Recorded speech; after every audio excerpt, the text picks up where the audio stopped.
All right, so I'm going to attempt to use this fancy cycling guide and go through it to learn all the tricks outlined in this guide. Number one, the author discusses what you should wear, and I take it as just the casual attire of the day that's fashionable. This is as opposed to something like a road cyclist. You know what they wear. So they don't wear a helmet. None of them are seen wearing a helmet in here. But they are all seen, or mostly seen, wearing hats. So I'm going to be wearing a hat for this. So this is part one, where I do most of the easy stuff that I can accomplish in the book with the setups I have. So the bike setups recommended.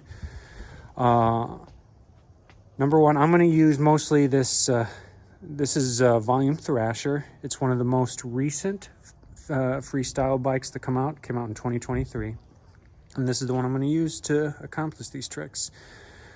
For the bike setup, the author recommended a gear inch of 50, and I calculated what I got on this bike.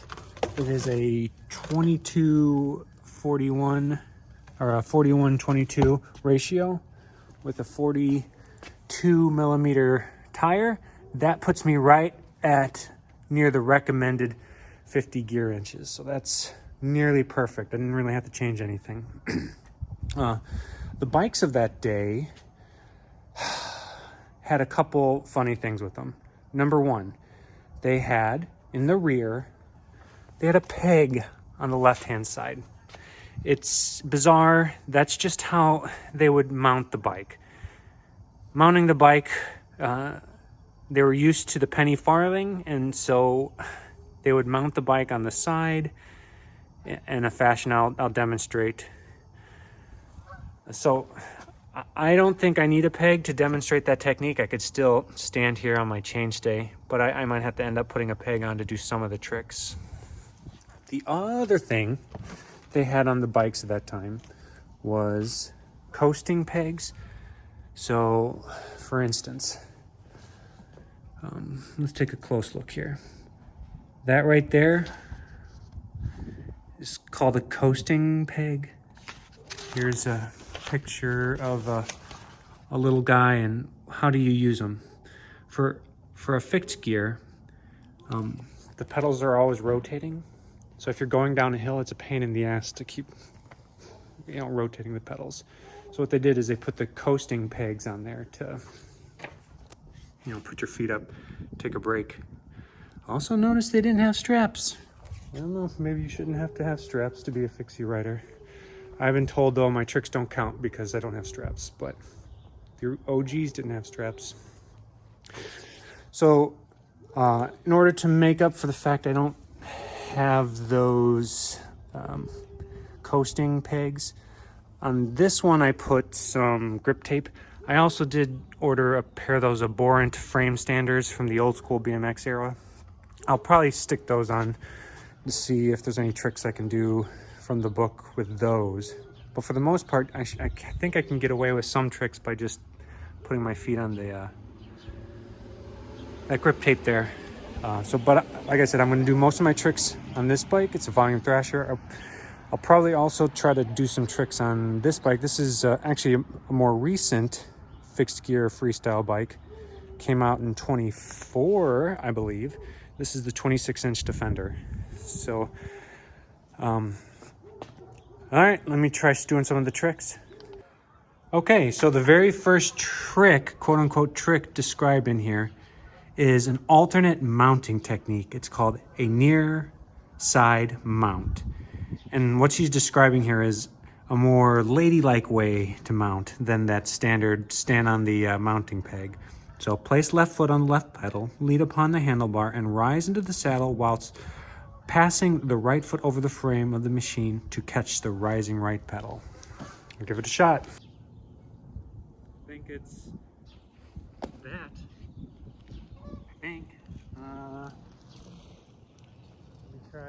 Let me try it a different way.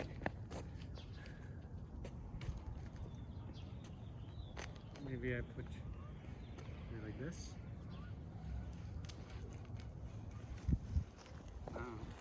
I think that's what she was describing there, where you're not relying on this technique, which I still think is silly.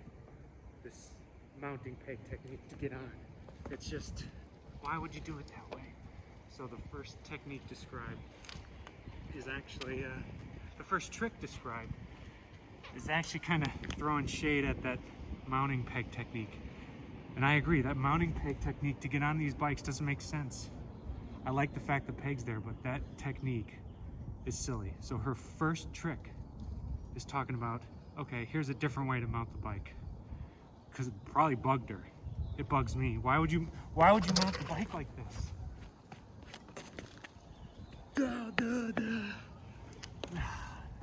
Just silly. But anyway, so that was the first trick. I did it. Okay, so trick number 2, we're still in our introductory chapter, is dismount over handlebar.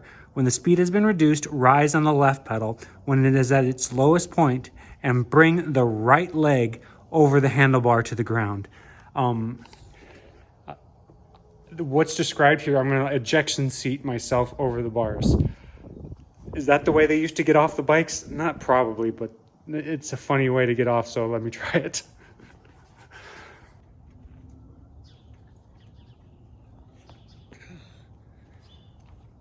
Is that, I don't know, let me try that again. That's a funny way to get off.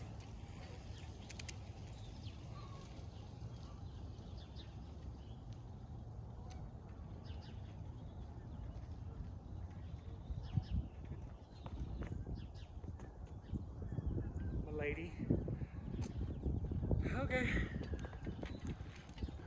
Okay, so after doing these first 2 maneuvers depicted in the introductory chapter, I'll move on to chapter 1. And this one is where she describes tricks that are for kids, our little ones. So they are basic moves: coasting, side riding, no-hander, side saddle, coasting on the saddle. This one I don't have many friends to ride with me, so I can't do unicorn driving. I don't have one of these bikes.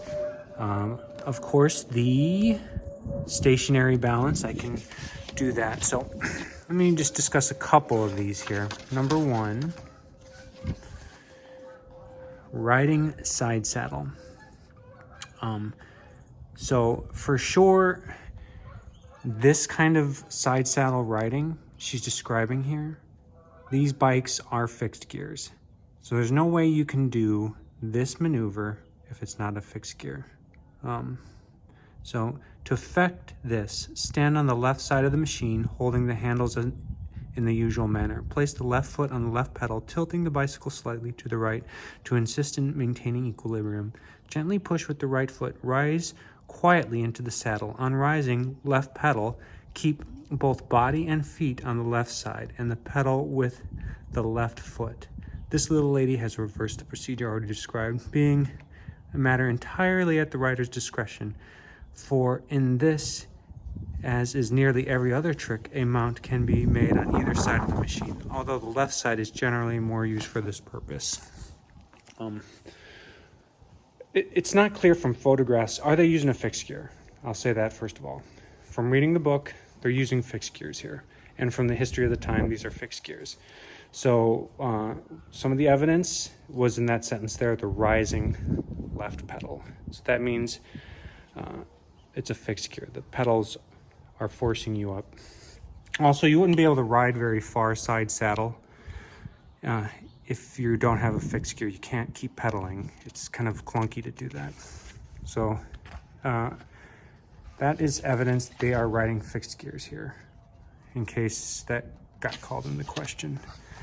Stationary balance. So this one right here, we call a track stand. Gradually reduce pace until the movement is hardly perceptible. Then angle the front wheel in the direction of whichever pedal is foremost. When this action is about to be made, press downward alternately upon either pedal. This movement causes a gentle oscillation of the chain, by which means a slight movement necessary for the equilibrium of the machine is maintained. The inexperienced at first find some difficulty in attaining and preserving the right pedal pressure, but a little perseverance and an utter disregard of the abrupt movements of the back wheel, usual in such circumstances, are all that is required to ensure success. If the heel of the foot is rested upon the bracket, better control of the machine is obtained. Revert to normal position by restoring the front wheel to its original straight line and pedaling on. Now, this makes it clear to me for sure she's describing a fixed gear. Your track standing, you're going to be floating forward and backwards. So that's just even more evidence that this bike this book is indeed targeted for fixed gear riding. The time, the words, these are fixed gear tricks from 1901. So let me go through all these tricks. I could probably do them in one straight line. Let's do it. Coasting.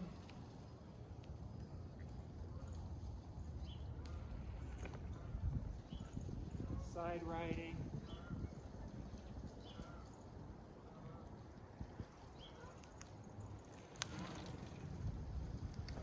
Riding no hands.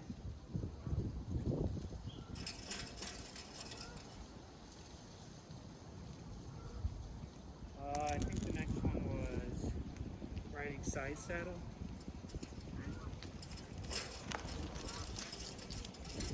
Then track stand. Track stand techniques you got totally right when describing it. You always point your wheel to the front foot. And see how on a fixed gear it's way easier to track stand a fixed gear because you can go backwards. You can pedal back. Alright, so I think that was all. Let me just double check I didn't miss anything. I know I missed something. Coasting on saddle. Alright, I'm gonna cheat to do this one. Here we go.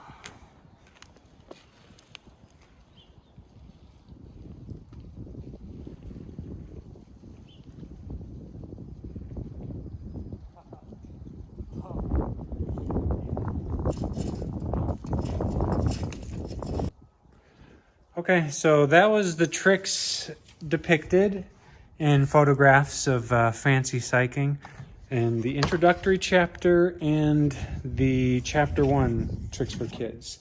I am going to go to other chapters and try some of these tricks. Some of them are quite funny, like knitting. I don't know if I'm going to be able to knit. There's one where she's using a sword to chop. Okay, that's kind of crazy. There's one where she's picking up a handkerchief. This one, that's going to be legitimately a challenge. I'm looking forward to trying those. All right, so thank you very much. Take it easy. Enjoy your riding.